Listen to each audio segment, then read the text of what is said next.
మన గార్డెన్లో పసుపు హార్వెస్టింగ్ వచ్చేసిందండి. ఇక్కడ చూస్తున్నారు కదా, పసుపు మొక్కలన్నీ ఎండిపోయాయి. ఇలా ఎండిపోయిన తర్వాత సాయిల్ మొత్తం గట్టిగా అయిపోయిన తర్వాత మనం హార్వెస్ట్ చేసేసుకోవచ్చు.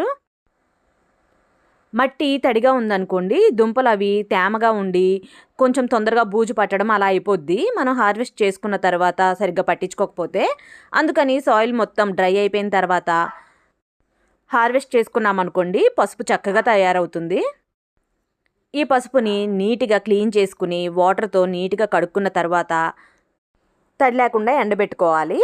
ఆ తర్వాత మనం పసుపు ఎప్పుడు చేసుకోవాలనుకుంటే అప్పుడు వాటర్ బాయిల్ చేసుకుని వాటర్ బాగా మరిగిన తర్వాత ఈ పసుపు దుంపలను వేసి ఒక 2 మినిట్స్ ఉంచి తీసేసుకోవడమే.